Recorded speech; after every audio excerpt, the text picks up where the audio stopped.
Asterisk the great hall of Nexus Prime buzzes with angry voices and the sound of heavy footsteps on metal floors. 12 different alien species have gathered here today, and none of them look happy.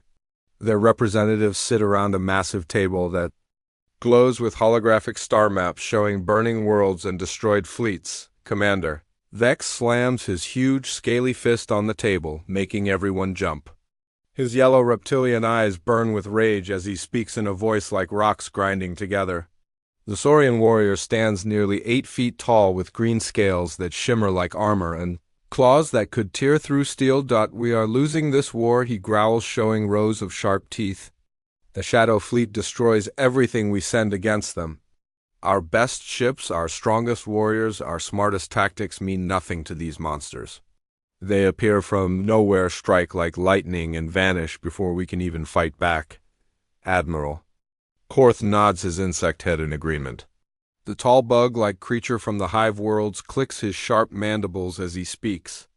His compound eyes reflect the light from the holographic displays as he waves his 4 arms in frustration.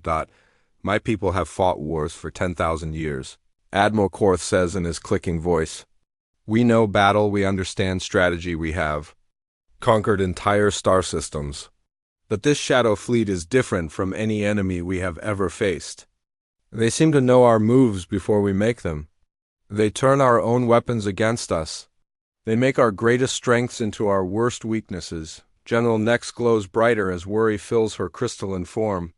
The Prism Folk leader looks like a living diamond with light dancing through her transparent body.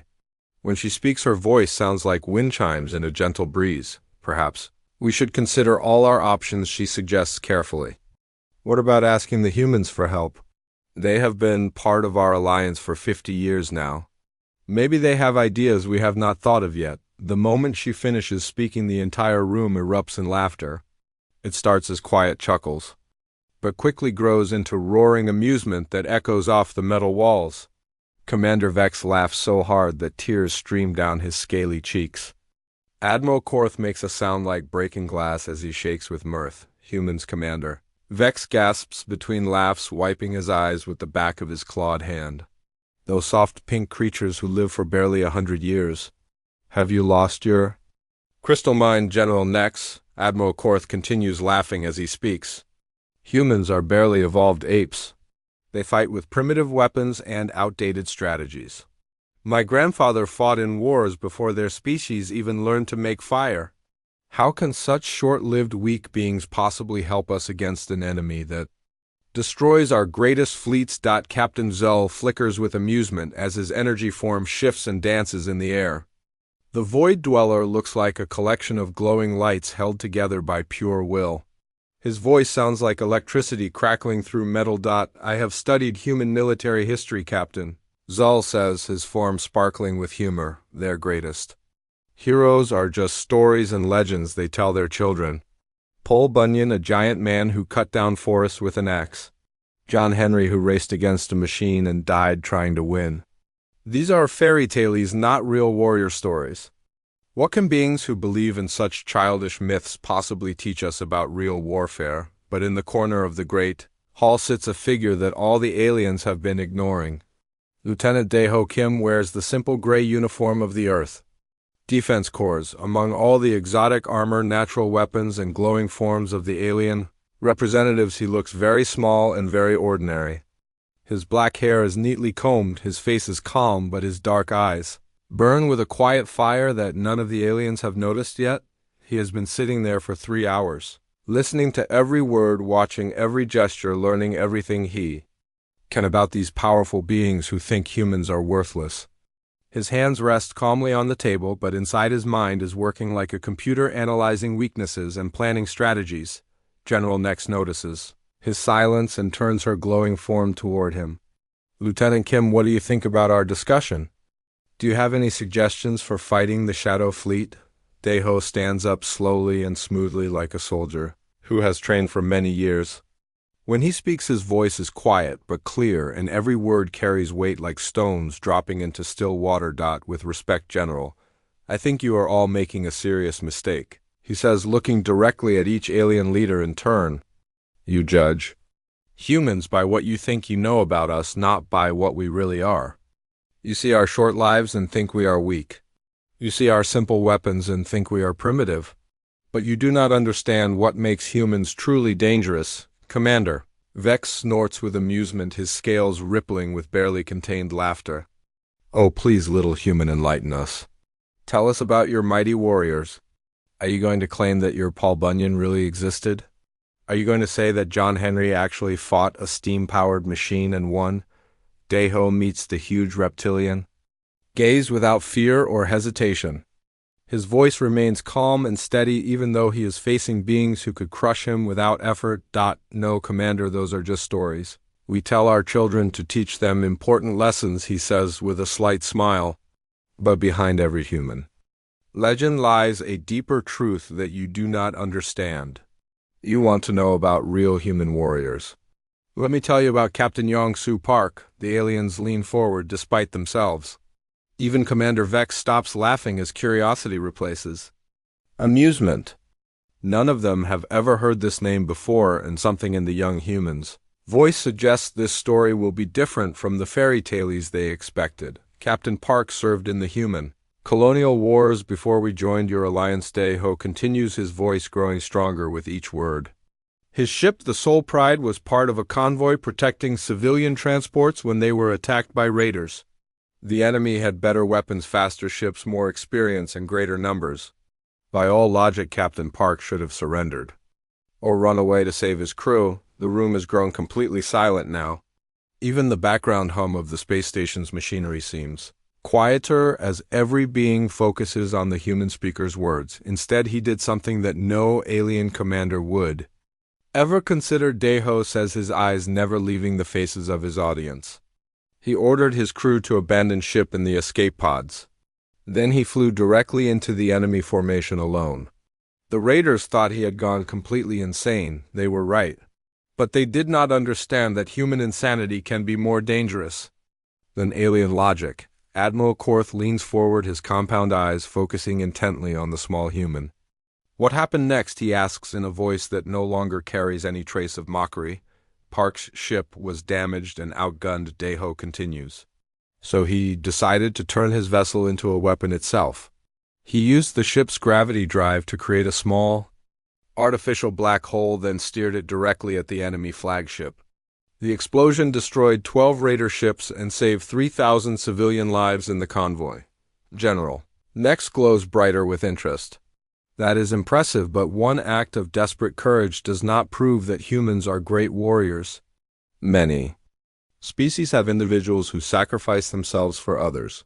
Deho smiles, but it is not a happy expression. It is the smile of someone who knows a secret that will change everything. That is where you are wrong, General, he says quietly. Captain Park survived the explosion. He was rescued from his escape pod 3 days later by Alliance patrol ships. And that mission was not his first time using such desperate tactics. It was his 17th successful suicide mission. The silence in the room is now complete, and heavy like the moment before a thunderstorm. Every alien is staring at the young human with new eyes, seeing him not as a primitive creature but as something potentially very dangerous. You see, Deho continues, his voice carrying across the silent hall like a blade cutting through darkness. Humans do not become legends because we are the strongest or the fastest or the smartest beings in the galaxy. We become legends because we refuse to stay down when knocked down. When faced with impossible odds, we do not calculate our chances of survival.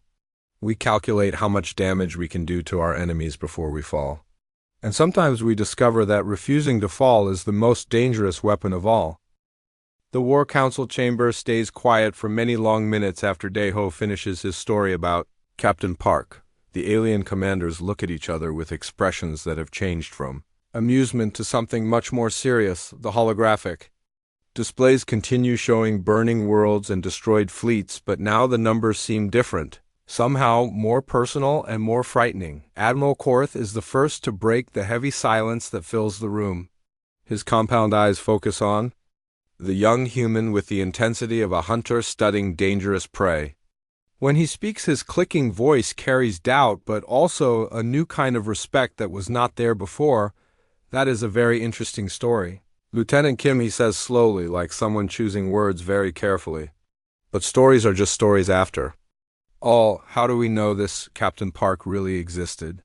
How do we know you are not simply making up tales to impress us and make humans seem more important than they really are?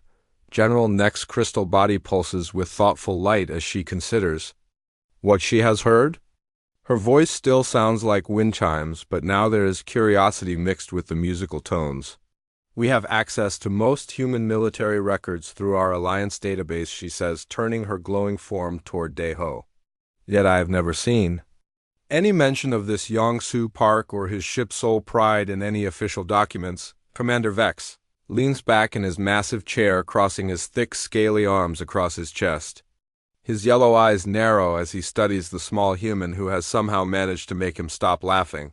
17 suicide missions, he growls, shaking his reptilian head. No being can survive those kinds of odds, not even my people who are bred for war from the moment we hatch from our eggs.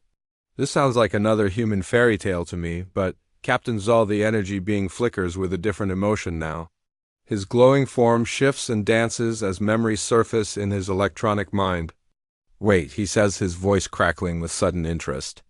There is something familiar about these details you mention. The colonial wars, the convoy attacks the use of gravity drives as weapons. I remember reading intelligence reports from that time. But they were classified at very high levels. Daeho nods slowly, his dark eyes meeting each alien gaze in turn. You are partially correct, Captain Zal, he says calmly. The records do exist, but they were sealed at the highest levels of Earth Command. Captain Park's missions were so dangerous, so seemingly impossible, that military leaders were afraid other captains might try to copy his tactics and get themselves killed. He walks to the holographic display in the center of the room and begins calling up files from the human military database. Most of the records show as classified or restricted access, with heavy security blocks preventing anyone from reading the details. I can show you some of the basic records, but accessing the full files requires special clearance that only a few people have, Daeho explains as he works with the controls. Captain Park's complete service record is still sealed even 50 years after his death. The voice carries a note of sadness as he continues. He finally died during the Battle of New Bizan. Not because he failed in his mission, but because even human stubborn courage has limits. Captain Zal flickers brighter as electronic memories cascade through his energy form. I want to see these records, he says with growing excitement. If what you claim is true, then perhaps we have seriously underestimated human military capabilities. Perhaps there are tactics and strategies we have never considered. Admiral Korth clicks his mandibles in disagreement, making a sound like metal striking metal. Even if this one human was exceptional, it proves nothing about your species as a whole, he argues. One warrior does not make an army, one hero does not win wars. The Shadow Fleet will not be impressed by stories of individual courage, no matter how inspiring they might be. Daeho turns to face the insectoid commander directly, his posture straightening into perfect military attention. You are absolutely right, Admiral, he says with complete sincerity. One warrior does not make an army, and Captain Park was not unique among humans. He was simply the most documented case we have. Every human military unit has soldiers like him scattered throughout the ranks. What quality is that, asks General Nex, her crystal form dimming slightly with confusion. They refuse to accept defeat as a final answer. Daeho explains, his voice growing stronger with conviction. When logic says retreat, when wisdom says surrender, when experience says the situation is hopeless, they find another way forward. They keep fighting not because they believe they cannot lose, but because they will not let others suffer if there is anything they can do to prevent it. Commander Vex slams his fist on the table again, but this time the gesture carries frustration instead of amusement. Enough words, human, he roars, showing his sharp teeth. You speak of courage and sacrifice, but those are emotions, not military tactics. The Shadow Fleet will not be moved by your willingness to die heroically for others. They will simply kill you efficiently and move on to their next target. Daeho eyes flash with something that makes several aliens step back involuntarily. The temperature in the room seems to drop several degrees as the young human fixes his gaze on the massive reptilian commander. Then perhaps, Commander, you would be interested in seeing a practical demonstration, he says in a voice so quiet that everyone has to strain to hear him. Every being in the room suddenly feels a chill that has nothing to do with the environmental control systems. There is something in the human's tone that suggests this conversation has just become much more dangerous.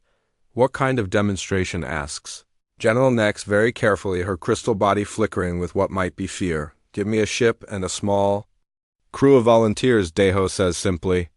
Let me show you what human tactics can accomplish when applied against seemingly impossible odds. If I fail, you can dismiss humanity from all your future war plans.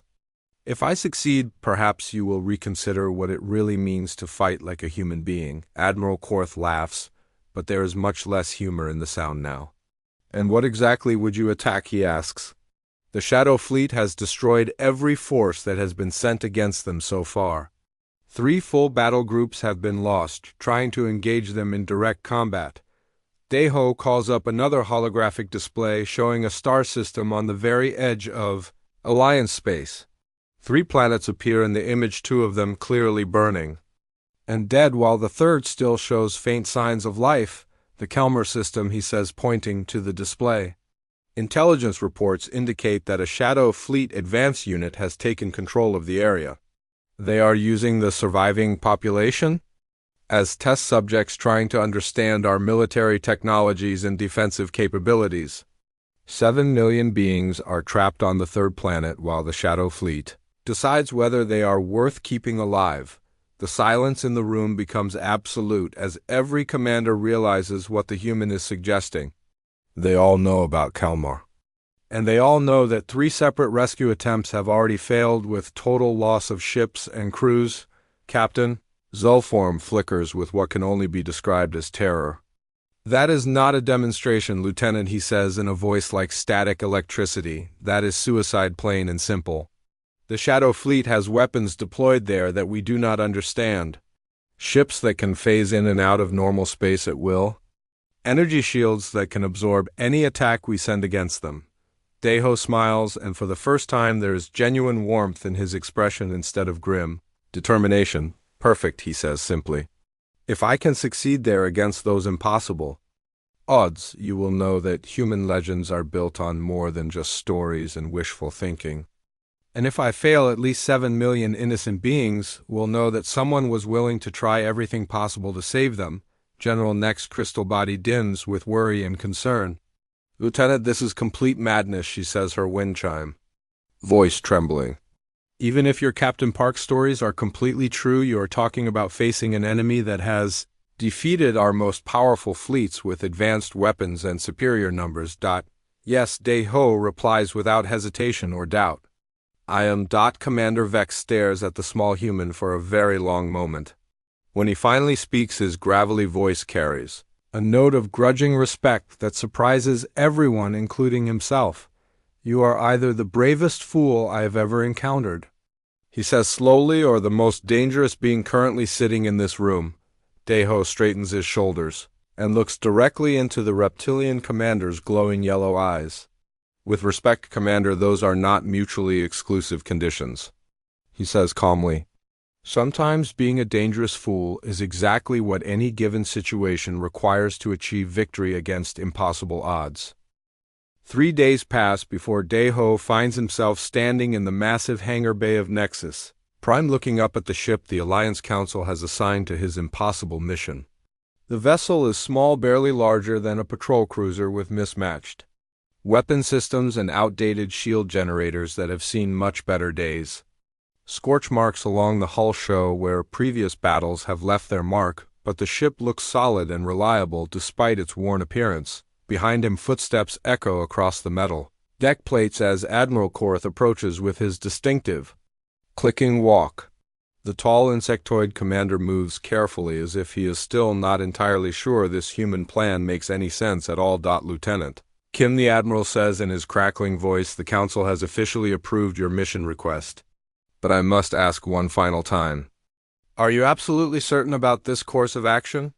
The ship we are providing is hardly suitable for the kind of dangerous operation You are planning. Daeho runs his hand along the ship's hull, plating, feeling the vibrations from the reactor core and the subtle hum of electronic systems coming online. She is perfect, Admiral, he says with genuine satisfaction. Sometimes the most effective weapon is one that your enemy does not expect or take seriously until it is far too late. A voice calls out from somewhere inside the ship, echoing through the cargo bay doors. Daeho, the gravity drive is making those weird noises again, and I cannot figure out if that means something is broken or if it always sounds like this.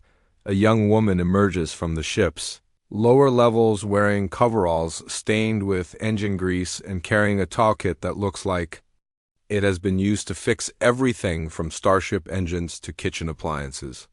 Her name is So Young Lee, and she volunteered to serve as the ship's chief engineer despite having absolutely no formal military training or experience. So Young, how many times do I need to explain this to you? Daeho says with a patient smile.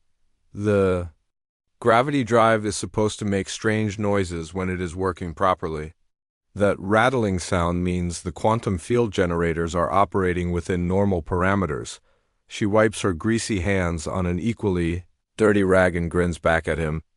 Right, and when it stops making strange noises, she asks, raising one eyebrow, then we find out whether human engineers are as stubborn and resourceful as human soldiers are supposed to be, he replies, from the ship's bridge. Another voice shouts down through the open doorways.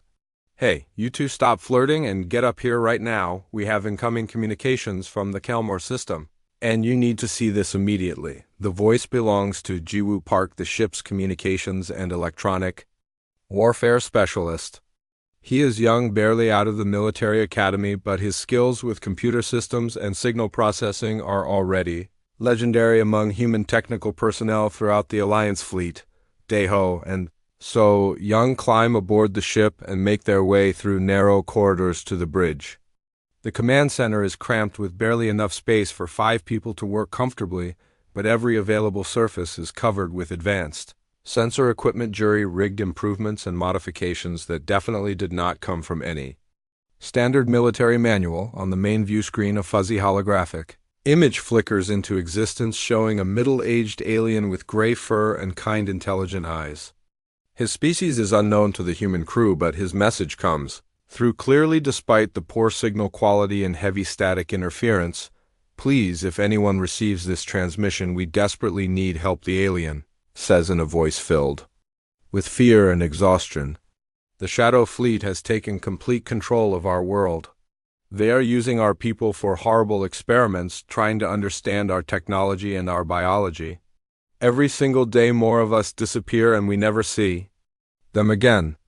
We are broadcasting from a hidden location, but we do not know how much longer we can avoid detection by their patrol units. The message repeats several more times with slight variations before cutting to empty static and background radiation. G. Wu looks up from his communication console with concern written across his young face. That signal is approximately 3 hours old, Captain, he says using Daeho's mission rank.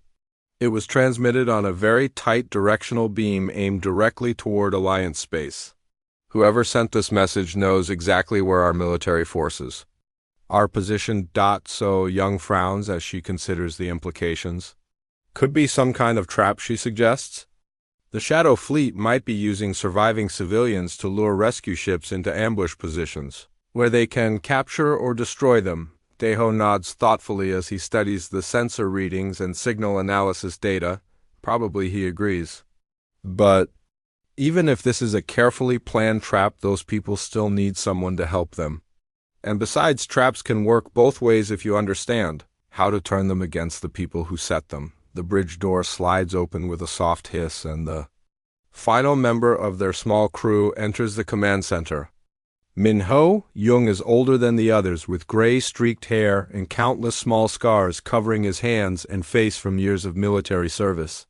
He served as a sergeant in the human colonial marines before retiring to become a combat instructor at the military academy. Captain, he says, using the proper military protocol, I have finished checking all our weapons systems and ammunition supplies. We have enough firepower to maybe scratch the paint on a Shadow Fleet destroyer If we are extremely lucky and they are not paying attention, perfect Minho Day-ho replies with satisfaction.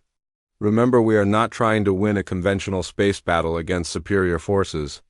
We are trying to do something so completely unexpected that the enemy will not know how to respond until it is far too late for them to adapt. So Young raises her hand like a student asking a question in class.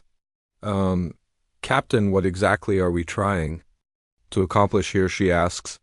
I mean, I understand we are going to rescue 7 million hostages from an enemy force that has never been defeated by anyone. But what is the actual plan for making this work? Day-ho moves to the navigation console and begins entering coordinate data for their destination. The plan is beautifully simple, he explains. We are going to do exactly what Captain Young-Soo Park would have done in this situation. We are going to turn our ship into a weapon and ourselves into the kind of legend that people will remember for generations. Wu's face goes pale as he realizes what his captain might be suggesting. Sir, are you saying we are going to ram our ship into the enemy vessels at high speed? No, Wu Day-ho says, shaking his head. Ramming is what you do when you have run completely out of better tactical options. We are going to do something much more dangerous than that.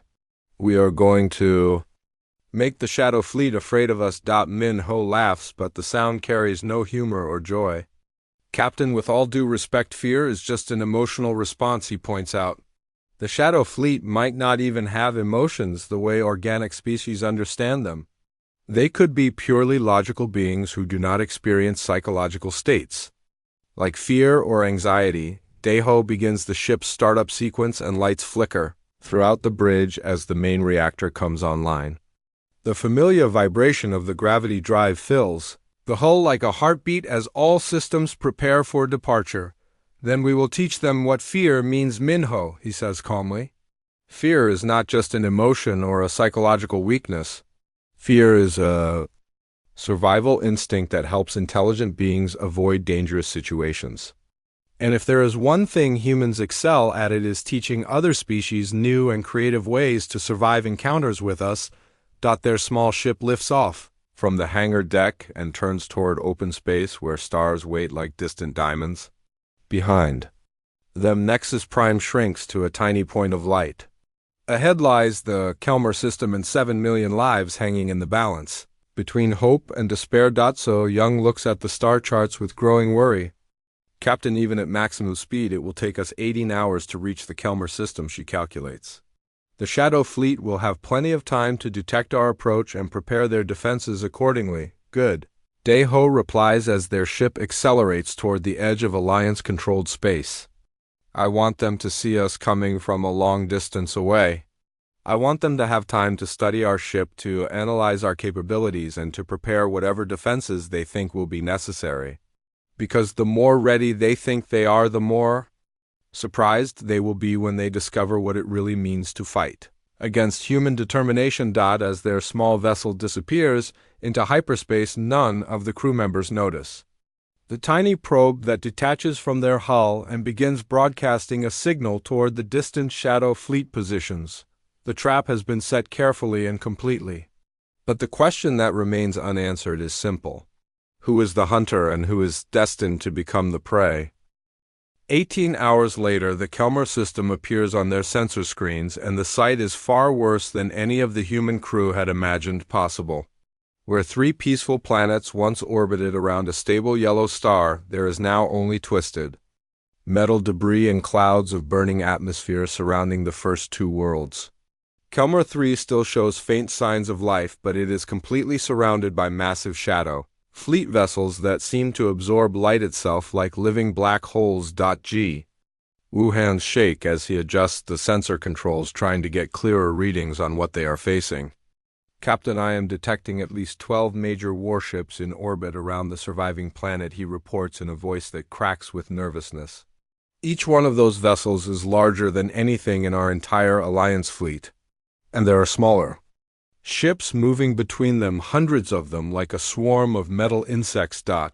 So Young stares at the tactical display with growing horror as the true scope of their enemy becomes clear. Those are not normal starships, she whispers. They look more like living creatures that someone built out of metal and darkness. Some of them are actually changing shape as we watch them move through space. Min Ho checks his weapons readings one more time, even though he already knows what the numbers will show. Captain, our missiles would not even scratch the outer hull of those things, he says grimly. That is assuming they actually have hulls in any sense that we would understand, but Daeho is studying something completely different on his command console display. The tactical information and ship specifications do not interest him nearly as much as the patterns of movement and communication he can detect between enemy vessels.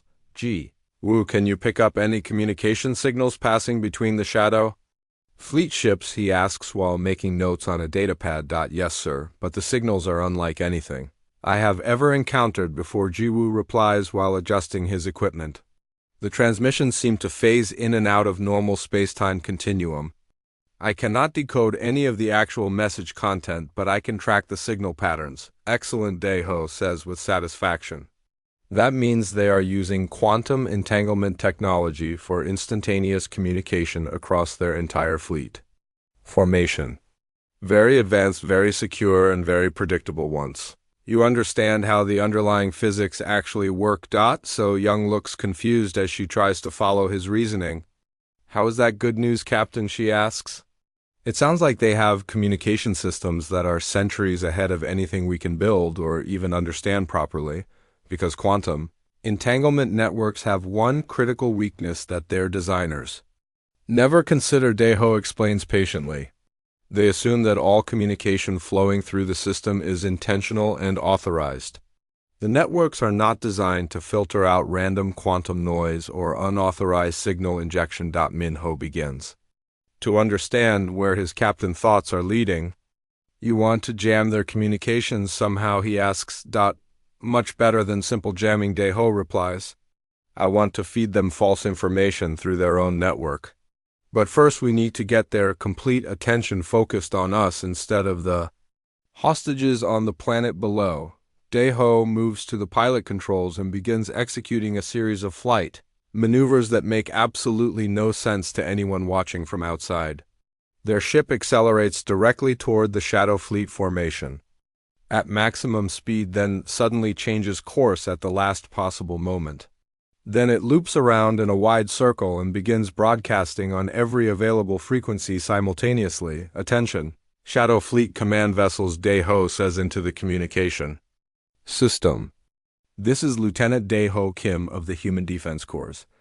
I am here to negotiate the immediate release of 7 million hostages in exchange for valuable intelligence information about Alliance military capabilities and strategic planning. The response from the enemy comes immediately, and the speed suggests they have been monitoring human communications for some time. The Shadow Fleet ships begin moving to surround the small human vessel, but they do not open fire immediately. Instead, a voice speaks from the main screen, although no visual image appears with the audio. Transmission. Human vessel, you will surrender. Immediately and without resistance, the voice says in tones that sound like metal scraping against stone. Your ship and crew will be processed for detailed study of human biology and technology. Any attempt at resistance will result in immediate termination of your life functions. Negative. Shadow Fleet Command. Daeho responds calmly. I have classified information about human special military capabilities that your species has not yet encountered in battle. Information that could save your forces significant casualties in future engagements with Alliance fleets. I am authorized to trade this intelligence for the safe release of all civilian hostages currently held on Kelmer 3. There is a long pause before the metallic voice returns, and this time it carries a different tone that might indicate curiosity or interest. Explain the exact nature of this classified information you claim to possess. I assume your intelligence services have been studying captured Alliance military records and databases, Daeho says while making subtle hand signals to his crew. You have learned about our standard battle tactics, our weapon capabilities, our fleet formations, and strategic doctrines. But you have not yet encountered information about human special operations units. About what we call our impossible missions doctrine. Continue, the voice commands. The Alliance Council has kept certain human military capabilities classified at the highest security levels even from their own allied species, Deho explains. We have developed weapons and tactics that can phase through your energy. Shields disrupt your quantum communication networks and turn your own advanced technology against you. I am personally authorized to demonstrate these capabilities in exchange for the immediate release of all hostages. Another pause follows. This one much longer than the first. When the Shadow Fleet responds, their voice carries what might be suspicion, mixed with scientific curiosity. You will demonstrate these claimed capabilities immediately. If your weapons prove effective against our defenses, we will consider the terms of your proposal, agreed, Deho says. But I need to move our ship to a safe distance to avoid accidentally damaging your vessels during the demonstration. These experimental weapons are still somewhat unpredictable in their effects. This is acceptable, the voice replies. You have exactly 5 minutes to reach minimum safe distance for your demonstration. As their ship moves away from the Shadow Fleet formation, So Young whispers urgently over the internal communication system. Captain, we do not actually have any weapons that can phase through energy shields. We do not have quantum disruptors or anything else you promised them. What exactly are you planning to do? Deho begins entering commands into the navigation computer, while speaking quietly to his crew. You are absolutely correct, So Young. We do not have those weapons and never did. But the Shadow Fleet does not know that yet. And by the time they figure out we were lying, it will be far too late for them to respond effectively. Ji Wu looks at his sensor readings with growing alarm. Sir, they are scanning our ship with some kind of quantum probe system. They will realize we are not telling them the truth in just a few minutes. Perfect timing, Deho says with grim satisfaction. Minho, prepare all missiles for immediate launch. Target the smallest Shadow Fleet vessel positioned at the edge of their formation. Sir, our missiles cannot possibly penetrate their defensive shields, Minho protests. I know that, and you know that, Deho agrees. But that is not what the missiles are actually for in this plan. He turns to the intercom system connecting him with the engine room. So Young, I need you to begin overloading our gravity drive system. Not enough to destroy our ship, but enough to create a massive quantum signature that will show up on every sensor system in 3 different star systems. Her voice comes back immediately filled with concern. Captain, that will make us visible to every enemy unit within light years of our current position. And the gravity drive overload might tear our ship apart if I push it too far. Trust me, So Young, Deho says. And when I give you the signal, I need you to shut down the gravity drive completely and immediately. On the main screen, the Shadow Fleet vessels are moving into attack formations. They have apparently realized that the human ship poses no real military threat, and they are preparing to capture it for detailed study. All stations prepare for emergency maneuvers, Deho announces. On my command, launch all missiles at the designated target, overload the gravity drive to maximum safe levels, and begin broadcasting the special signal pattern that Ji Wu has prepared. What signal pattern? Ji Wu asks in confusion. The quantum communication pattern you recorded from the Shadow Fleet transmissions, Deho explains quickly. We are going to broadcast it back to them, but with one small but critical modification.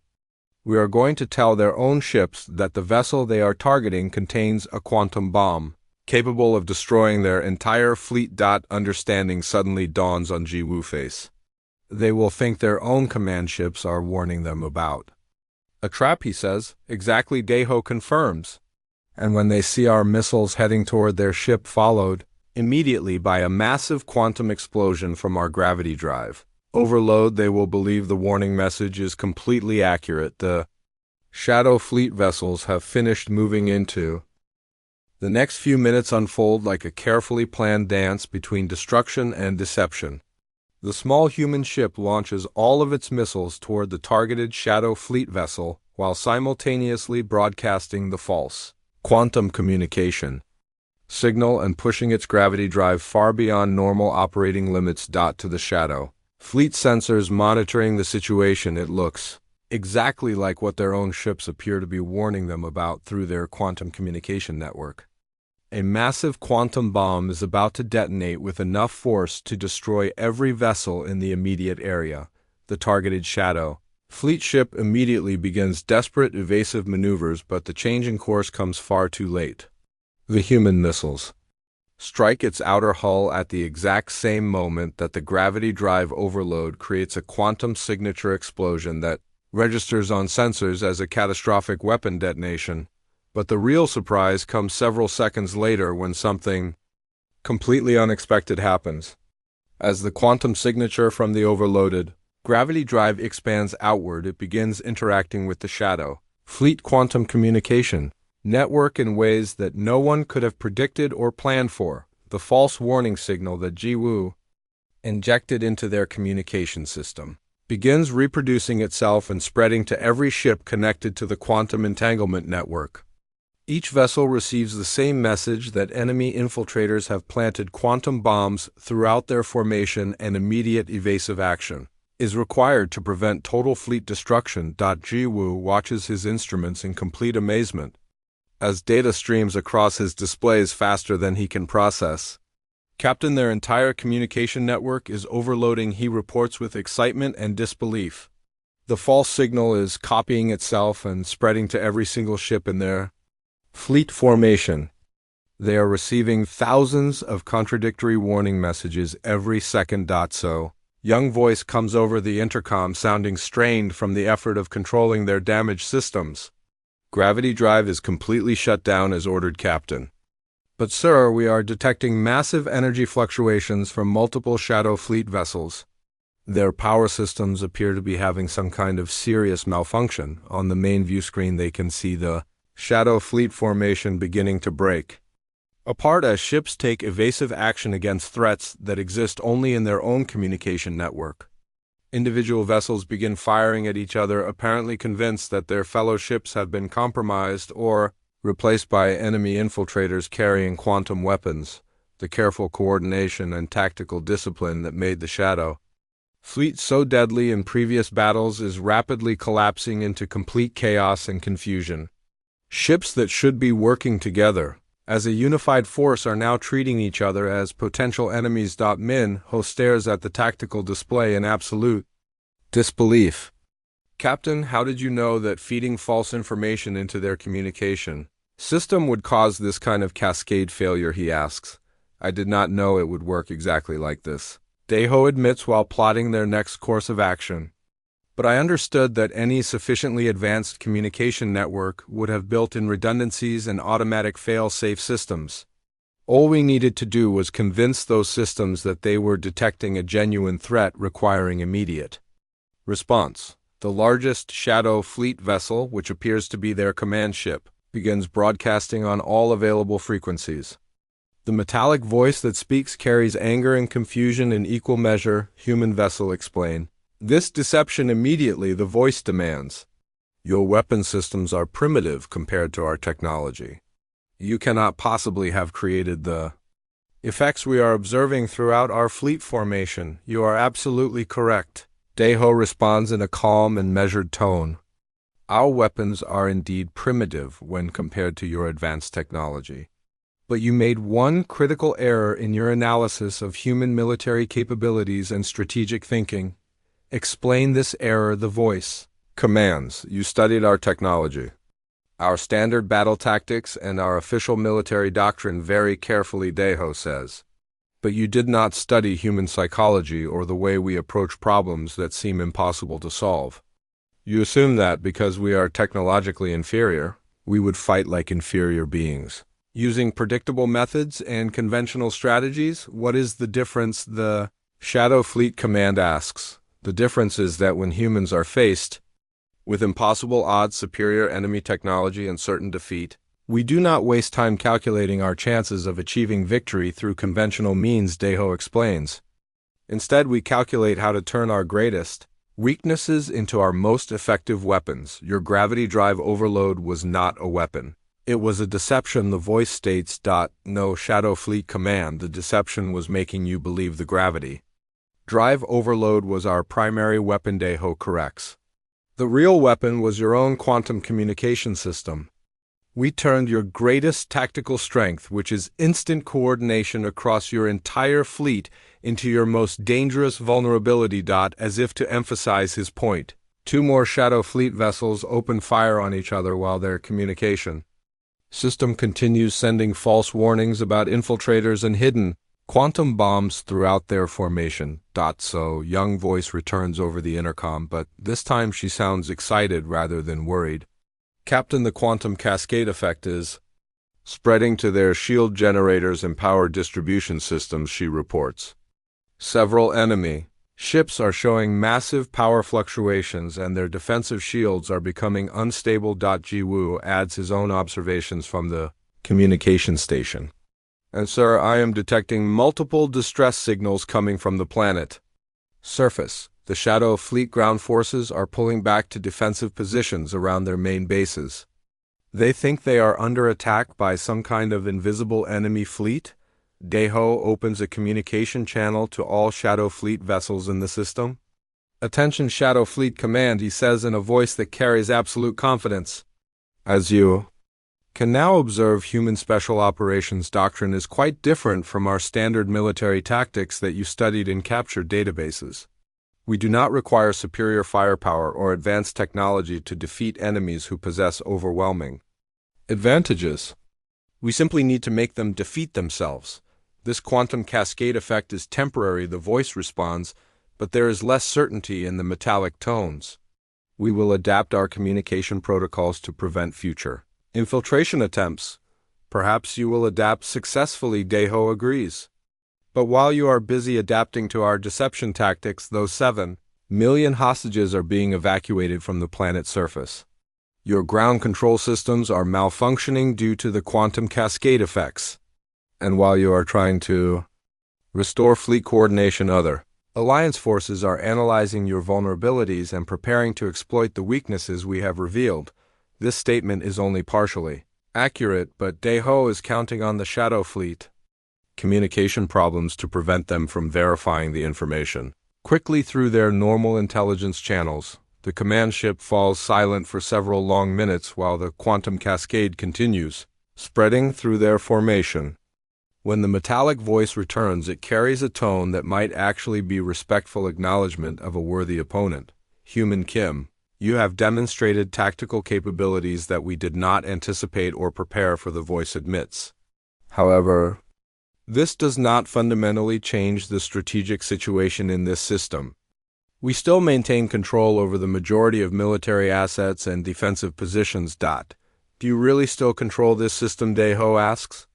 Ji-woo, please transmit a complete tactical analysis of the current situation to all Shadow Fleet vessels. Ji-woo sends a real-time sensor reading that shows the Shadow Fleet formation from the perspective of someone trained in human tactical doctrine and strategic analysis.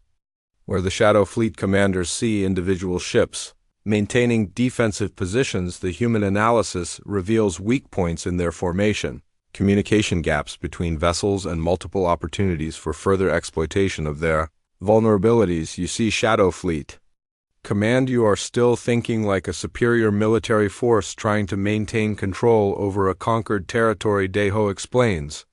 But we are thinking like humans trying to create a legend that will inspire others. And legends, as you are discovering, have a way of becoming reality even when they start as complete fiction. Min-ho looks at Daeho with growing admiration and concern. Captain, what happens when they realize we cannot actually repeat this quantum infiltration trick again? He asks quietly. Then we improvise and find new ways to turn impossible situations into victory. Min-ho Daeho replies with a grim smile. Because that is what humans do best. We keep discovering creative solutions to problems that should not have any solutions at all. On the planet's surface below, the first civilian evacuation ships begin lifting off as Shadow Fleet ground control systems continue malfunctioning. The rescue operation has officially begun, but the most dangerous part of their mission still lies ahead of them. 6 hours pass before the last civilian evacuation transport clears the atmosphere of Kelmer 3, carrying the final group of 7 million survivors to safety in Alliance-controlled space. The Shadow Fleet continues struggling with communication. failures and internal coordination problems that prevent them from stopping the rescue operation. But now they are slowly adapting to the quantum infiltration, and their attention focuses entirely on the small human ship that started this entire situation. Admiral. Korth's voice crackles over the long-range communication system from Alliance headquarters. Many light years away. Lieutenant Kim, our sensors show Shadow Fleet reinforcements arriving in the system. Within the next few hours, he reports with obvious concern. You need to withdraw from the area immediately before they surround your position. Day. Ho looks around at his exhausted crew with genuine pride and concern. So Young is slumped over her engineering console, having worked for many hours without rest to keep their damaged systems operating under impossible conditions. Ji Woo has quantum static burns covering his hands from manually adjusting communication. Arrays that were never designed to handle the kind of signal manipulation they attempted. Min Ho is checking their remaining ammunition supplies, which now consist of 3 emergency flares and a cargo container filled with spare parts. Admiral, we still have the Shadow Fleet command ship requesting direct negotiations, he responds. They want to understand what happened here today and how we accomplished something they believed was impossible. Negotiate what?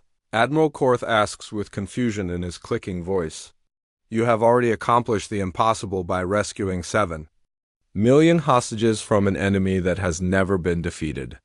Get your crew out of there before they adapt to your tactics and destroy you, but the Shadow Fleet command ship is already sending them a direct communication request. When the connection opens for the first time, a clear visual image appears on their main screen. The being that looks back at them is completely unlike anything in the Alliance species database. The creature appears to be made of living shadow, with points of brilliant light floating where eyes might be located. Its form constantly shifts and changes like smoke given intelligence and purpose. When it speaks, its voice sounds like distant thunder mixed with the whisper of wind through empty space. Human Kim. I am Primarch Voidwalker of the Shadow Fleet. Advanced Forces, the being says. You have demonstrated tactical capabilities that challenge our fundamental understanding of warfare and strategic thinking. We wish to comprehend how being so technologically primitive accomplished what you have accomplished today. Daeho stands up slowly, straightening his torn and stained uniform despite the exhaustion that makes his muscles ache. Primarch, what we demonstrated today was not advanced technology or superior weapons, he says with quiet dignity. We demonstrated something far more dangerous to enemies who rely on logic and predictable outcomes. We demonstrated the true nature of human warfare, explained this concept the Primarch. Commands. So Young looks up from her console with worry written across her grease-stained face. Captain, should we really be having this kind of conversation with beings who were our enemies just a few hours ago, she asks. They are not our enemies anymore, so Young Daeho replies calmly. They are our students, whether they realize it yet or not. The Primarch form shifts as the points of light focus more intently on the small human. Students, he repeats the word as if testing how it sounds. Yes, Primarch Daeho says, walking closer to the main screen so he can look directly at the shadow. Being, you came to our galaxy because you believed that superior technology and superior strategic planning would guarantee victory in any conflict. But you made a fundamental error in your assumptions about the nature of warfare itself. Explain this error. Human warfare is not about logic and predictable outcomes, Daeho explains patiently. Every battle we fight becomes part of a larger story that inspires future generations. Every impossible victory creates legends that motivate others to attempt their own impossible victories. We do not fight individual battles to win temporary advantages. We fight to create stories that will give hope to people who face their own impossible situations. The Primarch remains silent for a long moment, while its shadowy form ripples with what might be confusion. This approach is highly inefficient, it finally says. Legends and stories are not measurable tactical assets that can be deployed strategically. Are they not? Daeho asks with a slight smile. Today, one small ship with primitive weapons and outdated systems defeated your entire battle formation. We accomplished this not through superior firepower but through superior storytelling. We convinced your own communication network to tell itself a story about quantum bombs and enemy infiltrators. That fictional story became real enough to free 7 million innocent people. G. Wu adds his own observation from the communication station. Sir, Alliance intelligence is reporting Shadow Fleet withdrawals from multiple star systems across 3 different sectors. It appears they are pulling back to defensive positions throughout the region. The Primarch form flickers with what might be surprise. Our forces are reassessing strategic priorities in light of new intelligence about human military capabilities, the being admits. Minho laughs, despite his exhaustion. They are scared, he says bluntly. We made the most dangerous predators in the galaxy afraid of bedtime. Stories and fairy tales. It is more than simple fear, Deho corrects his sergeant. It is understanding, Primarch, your species has mastered technology and strategic planning beyond anything we can currently achieve. But you never learn to fight against beings who absolutely refuse to accept defeat as a logical outcome of superior enemy forces, the Primarch considers this statement carefully. And if we learn this human nature, as you call it, what would be the result? Then you will no longer be conquerors who destroy civilizations, Primarch Deho says seriously. You will become legends yourselves. The question you must answer is, what kind of legends do you want to become? Do you want to be remembered as destroyers who brought only death and suffering? Or do you want to be remembered as beings who learned that true strength comes from protecting others rather than conquering them? The communication connection cuts off suddenly, and the Shadow Fleet command ship begins moving away from their position. Within minutes, the entire Shadow Fleet formation starts withdrawing from the Kelmer system, heading toward the edge of Alliance space. Admiral Korth voice returns to their communication system, sounding amazed and confused. Lieutenant Kim, please. Report your current status immediately. Admiral, mission accomplished successfully. Deho responds while his crew begins shutdown procedures. 7 million civilians evacuated, Shadow Fleet forces neutralized, and I believe we may have just ended this war through education rather than destruction. Explain what you mean by education. The Shadow Fleet did not retreat because we defeated them in conventional military terms, Admiral Deho explains. They retreated because we showed them a completely different way to think about conflict resolution. They came here believing that superior technology should dominate inferior technology. But we taught them that sometimes the inferior side has superior stories, and those stories can change everything. So Young wipes engine grease from her hands and grins despite her exhaustion. Captain, are you saying we won this battle by teaching philosophy lessons to space monsters? She asks. No, so Young, we won by being human. Deho replies. By refusing to accept that our limitations must define our possibilities.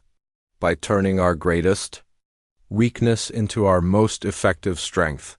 By proving that desperate situations can become legendary victories.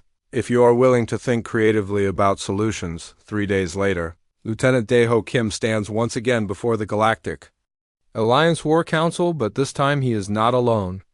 His entire crew stands beside him, and behind them holographic displays show detailed battle reports and tactical analysis from their mission to Kelmer 3.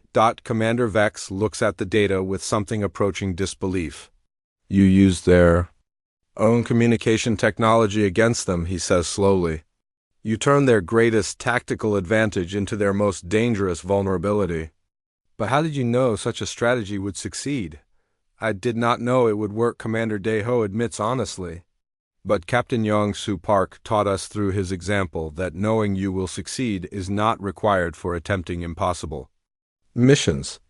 Only being willing to try everything possible is required. General Neck's crystalline form glows brighter with new understanding. The legends you told us about Captain Park were completely accurate, she says. They demonstrated the same kind of creative thinking and refusal to accept defeat. Every word was true, General Deho confirms. But more importantly, those legends were not unique exceptions to human nature. Every human military unit contains soldiers who think the same way, who see impossible obstacles as challenges to overcome rather than reasons to surrender. Admiral Korth clicks his mandibles with what sounds like respect. The Shadow Fleet has now withdrawn from 17 different star systems since your mission, he reports. Our intelligence sources suggest they are studying human military philosophy and tactical approaches. Then perhaps they will learn what we discovered long ago, Admiral Deho says. That the greatest victories do not come from being stronger than your enemies.